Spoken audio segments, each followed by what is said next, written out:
Hello ಕರ್ನಾಟಕದ ಸ್ಪರ್ಧಾರ್ಥಿಗಳಿಗೆ ನಮಸ್ಕಾರಗಳು. ಈ ವಿಡಿಯೋದಲ್ಲಿ ನಾವು ಕರ್ನಾಟಕ PDO ಮತ್ತು ವಿಲೇಜ್ ಅಕೌಂಟೆಂಟ್ಗೆ ಸಂಬಂಧಪಟ್ಟಂತಹ ಸಾಮಾನ್ಯ ಕನ್ನಡದ ಕೆಲವೊಂದಿಷ್ಟು ಪ್ರಶ್ನೆಗಳನ್ನು ಡಿಸ್ಕಸ್ ಮಾಡೋಣ. ಅದಕ್ಕೋಸ್ಕರ ಹೊಸ ಬಂದಿರೋರು ಚಾನಲ್ಗೆ ಸಬ್ಸ್ಕ್ರೈಬ್ ಮಾಡಿಕೊಡ್ರಿ ಮತ್ತು ಕೊನೆವರೆಗೂ ನೋಡಿ. ಕ್ವಶನ್ಸ್ ತುಂಬ ಇಂಪಾರ್ಟೆಂಟ್ ಆಗಿರ್ತವೆ, ರಿಪೀಟ್ ಆಗೋ ಚಾನ್ಸಸ್ ತುಂಬ ಇರುತ್ತೆ. ಮೊದಲನೇ ಪ್ರಶ್ನೆ, ಕತ್ತಿ ಮಸೆ ಅನ್ನುವಂತಹ ನುಡಿಗಟ್ಟಿನ ಅರ್ಥ ಏನು ಅಂತ ಕೇಳಿದರೆ, ಸೊ ಕತ್ತಿ ಮಸೆ ಅನ್ನುವಂತಹ ನುಡಿಗಟ್ಟಿನ ಅರ್ಥ ಏನಪ್ಪ ಅಂತಂದರೆ ಇಲ್ಲಿ ಸರಿಯಾದಂಥ ಉತ್ತರವಾಗುವುದು ಆಪ್ಷನ್ ಸಿ ಸರಿಯಾಗುತ್ತೆ. ಏನಪ್ಪ ಅಂತಂದರೆ ದ್ವೇಷ ಸಾಧಿಸು ಅನ್ನೋದು ಇಲ್ಲಿ ಸರಿಯಾದ ಉತ್ತರ. ಕತ್ತಿ ಮಸೆ ಅಂತ ಅಂದರೆ ದ್ವೇಷ ಸಾಧಿಸು ಅನ್ನೋದಾಗುತ್ತೆ. ಕ್ವಶನ್ಸ್ ಸ್ವಲ್ಪ ಈಸಿನೂ ಬರ್ತಾವೆ, ಒಂದು ಸ್ವಲ್ಪ ಟಫ್ನು ಬರ್ತಾವೆ. ನೋಡ್ತಾ ಇರ್ರಿ. ನವ್ಯ ಕಾವ್ಯದ ಪ್ರಮುಖ ಕವಿ ಯಾರು? ನವ್ಯ ಕಾವ್ಯದ ಪ್ರಮುಖ ಕವಿ ಅಂತ ಯಾರನ್ನ ಕರೆಯಲಾಗುತ್ತದೆ ಅಂತ ಅಂದರೆ ಇಲ್ಲಿ ಸರಿಯಾದಂಥ ಉತ್ತರ ಆಪ್ಷನ್ ಬಿ, ಎಂ ಗೋಪಾಲಕೃಷ್ಣ ಅಡಿಗರ್ ಅವರನ್ನು ನವ್ಯ ಕಾವ್ಯದ ಪ್ರಮುಖ ಕವಿ ಅಂತ ಕರೆಯಲಾಗುತ್ತದೆ. ಇನ್ನು ನಾನು, ನಾವು ಇವು ಯಾವ ನಾಮಪದಗಳು ಅಂತ ಕೇಳಿದ್ದಾರೆ. ನಾನು, ನಾವು ಅನ್ನುವಂಥವುಗಳು. ಇಲ್ಲಿ ಸರಿಯಾದ ಉತ್ತರ ಆಪ್ಷನ್ ಡಿ ನೋಡಿ, ಉತ್ತಮ ಪುರುಷ ಸರ್ವನಾಮಗಳು. ಇವೆರಡು ಉತ್ತಮ ಪುರುಷ ಸರ್ವನಾಮಗಳಾಗಿವೆ. ನೆಕ್ಸ್ಟ್, ಪುಣ್ಯಾಸ ಇದರ ಬಿಡಿಸಿದ ರೂಪ ಏನು ಅಂತ ಕೇಳಿದ್ದಾರೆ. ಸೊ ಪುಣ್ಯಾಸ ಪದವನ್ನು ಬಿಡಿಸಿ ಬರೆದಾಗ ಯಾವ ರೀತಿ ಆಗುತ್ತದೆ? ಇಲ್ಲಿ ಸರಿಯಾದಂಥ ಉತ್ತರ ಆಪ್ಷನ್ ಡಿ ನೋಡಿ, ಷಟ್ ಪ್ಲಸ್ ಮಾಸ ಆಗುತ್ತೆ. ಇಲ್ಲಿ ಷಟ್ ಪ್ಲಸ್ ಮಾಸ ಕೂಡಿದಾಗ ಪುಣ್ಯಾಸ ಆಗುತ್ತೆ. ನೆಕ್ಸ್ಟ್, ತುತ್ತ ತುದಿ ಇದೊಂದು ಏನು ಅಂತ ಕೇಳಿದರೆ. ಸೊ ತುತ್ತ ತುದಿ ಅನ್ನುವಂತಹ ವಾಕ್ಯವು ಒಂದು ಏನು? ಇಲ್ಲಿ ಆಪ್ಷನ್ ಸಿ ಇದೊಂದು ದ್ವಿರುಕ್ತಿಯಾಗಿದೆ. ತುತ್ತ ತುದಿ ಅನ್ನುವಂಥದ್ದೊಂದು ದ್ವಿರುಕ್ತಿ ಪದ. ನೆಕ್ಸ್ಟ್, ಆಕಾಶದಲ್ಲಿ ಕಪ್ಪು ಮೋಡಗಳು ಇವೆ. ಈ ವಾಕ್ಯದ ವಿಶೇಷಣ ಏನು? ಈ ವಾಕ್ಯದಲ್ಲಿ ಏನು ವಿಶೇಷಣ ಇದೆ ಅಂತ ಅಂದರೆ ಇಲ್ಲಿ ಸರಿಯಾದ ಉತ್ತರ ಆಪ್ಷನ್ ಸಿ, ಕಪ್ಪು ಅನ್ನುವಂಥದ್ದು ಒಂದು ವಿಶೇಷಣವಾಗಿದೆ. ಕಪ್ಪು. ನೆಕ್ಸ್ಟ್, ಇನ್ನು 10ನೇ ಶತಮಾನದ ಪ್ರಮುಖ ಕಾವ್ಯ ಪ್ರಕಾರ ಯಾವುದು? 10ನೇ ಶತಮಾನದ ಪ್ರಮುಖ ಕಾವ್ಯ ಪ್ರಕಾರ. ಇಲ್ಲಿ ಸರಿಯಾದ ಉತ್ತರ ಆಪ್ಷನ್ ಎ, ಚಂಪು ಕಾವ್ಯವು 10ನೇ ಶತಮಾನದ ಪ್ರಮುಖ ಕಾವ್ಯ ಪ್ರಕಾರವಾಗಿದೆ. ಆಪ್ಷನ್ ಎ ಇಲ್ಲಿ ಸರಿಯಾದಂತಹ ಉತ್ತರ. ನೆಕ್ಸ್ಟ್, ಇನ್ನು ಕನ್ನಡದ ಮೊದಲ ಗದ್ಯ ಕೃತಿ ಯಾವುದು? ಕನ್ನಡದ ಮೊದಲ ಗದ್ಯ ಕೃತಿ. ಇಲ್ಲಿ ಸರಿಯಾದ ಉತ್ತರ ಆಪ್ಷನ್ ಡಿ ನೋಡಿ, ಒಡ್ಡಾರಾಧನೆಯು ಕನ್ನಡದ ಮೊದಲ ಗದ್ಯ ಕೃತಿಯಾಗಿದೆ. ನೆಕ್ಸ್ಟ್, ಇನ್ನು ಬೈಬ್ಯಾಡ ಇದರ ಗ್ರಾಂಥಿಕ ರೂಪ ಏನು? ಬೈಬ್ಯಾಡ ಅನ್ನುವಂತಹ ಪದದ ಗ್ರಾಂಥಿಕ ರೂಪ.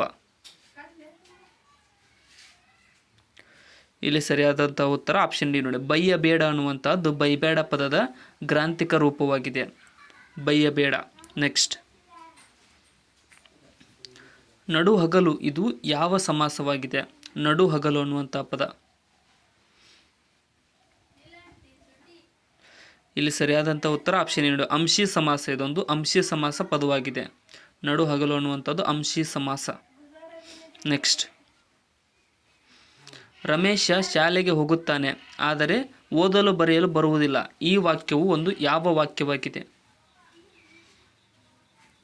ಇಲ್ಲಿ ಸರಿಯಾದ ಉತ್ತರ ಆಪ್ಷನ್ ಬಿ ನೋಡಿ, ಇದೊಂದು ಸಂಯೋಜಿತ ವಾಕ್ಯವಾಗಿದೆ. ರಮೇಶ ಶಾಲೆಗೆ ಹೋಗುತ್ತಾನೆ ಆದರೆ ಓದಲು ಬರೆಯಲು ಬರುವುದಿಲ್ಲ ಅನ್ನುವಂಥದ್ದು. ನೆಕ್ಸ್ಟ್, ಕರ್ನಾಟಕ ಕಬೀರ ಅಂತ ಯಾರನ್ನ ವ್ಯಾಖ್ಯಾನಿಸಲಾಗುತ್ತದೆ? ಕರ್ನಾಟಕ ಕಬೀರ ಅಂತ. ಇಲ್ಲಿ ಆಪ್ಷನ್ ಸಿ, ಶಿಶುನಾಳ ಶರೀಫರನ್ನ ಕರ್ನಾಟಕದ ಕಬೀರ ಎಂದು ಹೇಳಲಾಗುತ್ತದೆ. ಶಿಶುನಾಳ ಶರೀಫರನ್ನ. ನೆಕ್ಸ್ಟ್, ಇನ್ನು ಕನ್ನಡಿಗ ಈ ಪದದಲ್ಲಿರುವ ತದ್ದಿತ ಪ್ರತ್ಯಯ ಯಾವುದು? ಕನ್ನಡಿಗ ಅನ್ನುವಂತಹ ಪದದಲ್ಲಿರುವ ತದ್ದಿತ ಪ್ರತ್ಯಯ.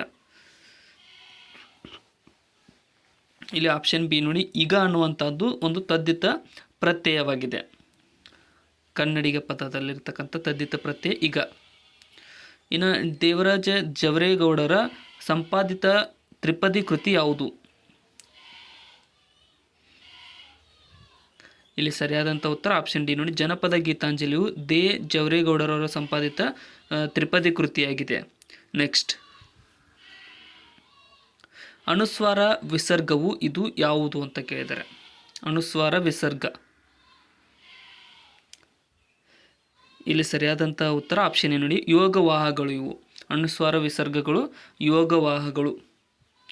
ನೆಕ್ಸ್ಟ್, ಮಾರ್ಜನ ಪದದ ತದ್ಭವ ರೂಪ ಏನು? ಮಾರ್ಜನ ಪದದ ತದ್ಭವ ರೂಪ ಇಲ್ಲಿ ಆಪ್ಷನ್ ಡಿ ಮಜ್ಜನ ಆಗುತ್ತೆ. ಮಾರ್ಜನ ಪದದ ತದ್ಭವ ರೂಪ ಮಜ್ಜನ.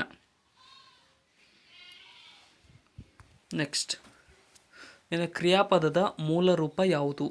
ಕ್ರಿಯಾಪದದ ಮೂಲ ರೂಪ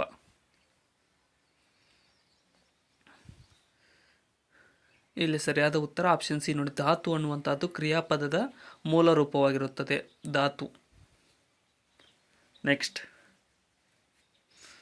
ಮಾತ್ರಗಣ ಛಂದಸ್ಸಿಗೆ ಸೇರದ ಕಾವ್ಯ ಪ್ರಕಾರ ಯಾವುದು? ಮಾತ್ರಗಣ ಛಂದಸ್ಸಿಗೆ ಸೇರದ ಕಾವ್ಯ ಪ್ರಕಾರ ಇಲ್ಲಿ ಆಪ್ಷನ್ ಎ ಸಾಂಗತ್ಯವು ಮಾತ್ರಗಣ ಛಂದಸ್ಸಿಗೆ ಸೇರದ ಕಾವ್ಯ ಪ್ರಕಾರವಾಗಿದೆ. ಆಪ್ಷನ್ ಎ ಇಲ್ಲಿ ಸರಿಯಾದಂತಹ ಉತ್ತರ. ನೆಕ್ಸ್ಟ್, ಅನೇಕ ಉಪವಾಕ್ಯಗಳು ಒಂದು ಪ್ರಧಾನ ವಾಕ್ಯಕ್ಕೆ ಅಧೀನವಾಗಿದ್ದು ಉಪವಾಕ್ಯಗಳು ಮುಕ್ತಾಯವಾದಾಗ ಬಳಸುವ ಚಿಹ್ನೆ ಯಾವುದು? ಇಲ್ಲಿ ಸರಿಯಾದ ಉತ್ತರ ಆಪ್ಷನ್ ಎ ನೋಡಿ. ಅರ್ಧ ವಿರಾಮ ಚಿಹ್ನೆಯನ್ನು ಅನೇಕ ಉಪವಾಕ್ಯಗಳು ಒಂದು ಪ್ರಧಾನ ವಾಕ್ಯಕ್ಕೆ ಅಧೀನವಾಗಿದ್ದು ಉಪವಾಕ್ಯಕ್ಕೆ ಮುಕ್ತಾಯವಾದಾಗ ಬಳಸುವ ಚಿಹ್ನೆಯಾಗಿದೆ. ನೆಕ್ಸ್ಟ್, ಭೀಮಾರ್ಜುನ ಬಿಲ್ವಿದ್ಯೆ ಕಲಿತರು ಈ ವಾಕ್ಯದ ಶುದ್ಧ ರೂಪ ಏನು? ಭೀಮಾರ್ಜುನರು ಬಿಲ್ವಿದ್ಯೆಯನ್ನು ಕಲಿತರು ಅನ್ನುವಂಥ ವಾಕ್ಯದ ಶುದ್ಧ ರೂಪ ಇಲ್ಲಿ ಆಪ್ಷನ್ ಡಿ ಭೀಮಾರ್ಜುನರು ಬಿಲ್ವಿದ್ಯೆ ಕಲಿತರು ಅನ್ನೋದು ಸರಿಯಾದ ಶುದ್ಧ ರೂಪವಾಗುತ್ತೆ. ಆಪ್ಷನ್ ಡಿ ಇಲ್ಲಿ ಸರಿಯಾದಂತಹ ಉತ್ತರ. ಯೇಸು ಬಾಲಚಂದ್ರನಂತೆ ಶಿಲುಬೆಯಲ್ಲಿ ತೂಗಿದನು ಈ ವಾಕ್ಯದಲ್ಲಿ ಉಪಮಾನ ಯಾವುದು? ಈ ವಾಕ್ಯದಲ್ಲಿ ಕಂಡುಬರತಕ್ಕಂಥ ಉಪಮಾನ ಅಂದರೆ ಬಾಲಚಂದ್ರ ಅನ್ನುವಂಥದ್ದಾಗುತ್ತೆ. ಆಪ್ಷನ್ ಬಿ ಇಲ್ಲಿ ಸರಿಯಾದಂತಹ ಉತ್ತರ. ನೆಕ್ಸ್ಟ್, ದ್ವಿತೀಯ ವಿಭಕ್ತಿ ಪ್ರತ್ಯಯ ಯಾವುದು ಕೆಳಗಿನವುಗಳಲ್ಲಿ? ದ್ವಿತೀಯ ಇಲ್ಲಿ ಸರಿಯಾದಂತಹ ಉತ್ತರ ಆಪ್ಷನ್ ಡಿ ನೋಡಿ. ಹಣ್ಣು ಅನ್ನುವಂಥದ್ದು ದ್ವಿತೀಯ ವಿಭಕ್ತಿ ಪ್ರತ್ಯಯ ಪದವಾಗಿದೆ. ಹಣ್ಣು, ದ್ವಿತೀಯ ಹಣ್ಣು. ನೆಕ್ಸ್ಟ್, ಇನ್ನು ಸೋಮ, ಶನಿ, ಇಂದು, ನಿಶಾ ಗುಂಪಿಗೆ ಸೇರದ ಪದ ಯಾವುದು? ಸೋಮ, ಶನಿ, ಇಂದು, ನಿಶಾ ಅನ್ನುವಂಥ ಪದದಲ್ಲಿ ಗುಂಪಿಗೆ ಸೇರದ ಪದ ಯಾವುದಪ್ಪ ಅಂತಂದರೆ ಇಲ್ಲಿ ಆಪ್ಷನ್ ಬಿ ನಿಶಾ ಅನ್ನುವಂಥದ್ದು ಗುಂಪಿಗೆ ಸೇರದೇ ಇರತಕ್ಕಂಥ ಪದವಾಗಿದೆ. ನೆಕ್ಸ್ಟ್, ಇನ್ನು ಅನಂತ ಪದದ ವಿರುದ್ಧಾರ್ಥಕ ಪದ ಯಾವುದು? ಅನಂತ ಪದದ ವಿರುದ್ಧಾರ್ಥಕ ಪದ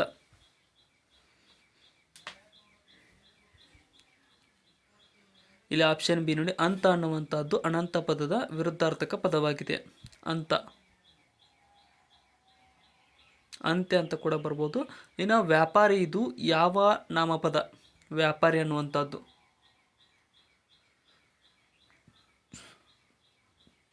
ಇದು ಆಪ್ಷನ್ ಸಿ ಅನ್ವರ್ತಕ ನಾಮಪದ. ಇದು ವ್ಯಾಪಾರಿ ಅನ್ನುವಂಥದ್ದು ಅನ್ವರ್ಥ ನಾಮಪದ. ಸೊ ಇಲ್ಲಿಗೆ ಇವತ್ತಿನ ನಮ್ಮ ಸಾಮಾನ್ಯ ಕನ್ನಡದ ಪ್ರಶ್ನೆಗಳು ಮುಕ್ತಾಯಗೊಂಡಿದ್ದಾವೆ. ಕೊನೆಯವರೆಗೂ ನೋಡಿದ್ದಕ್ಕೆಲ್ಲರಿಗೂ ಧನ್ಯವಾದಗಳು. ವಿಡಿಯೋನ ಆದಷ್ಟು ನಿಮ್ಮ ಫ್ರೆಂಡ್ಸ್ಗೆ ಶೇರ್ ಮಾಡಿ. ಏನಾದರೂ ತಪ್ಪು ಅನಿಸಿದರೆ ಕಮೆಂಟ್ ಸೆಕ್ಷನಲ್ಲಿ ಕಮೆಂಟ್ ಕೂಡ ಮಾಡಿ. ಮತ್ತು ಏನಪ್ಪ ಅಂತಂದರೆ ಡಿಸ್ಕ್ರಿಪ್ಷನ್ದೊಳಗೆ ನಮ್ಮ channel Instagram, Telegram, Facebook, Threads, WhatsApp ಲಿಂಕ್ಗಳಿದ್ದಾವೆ. ಅವುಗಳನ್ನು ಕೂಡ ಫಾಲೋ ಮಾಡಿಕೊಡ್ರಿ. Thank you so much.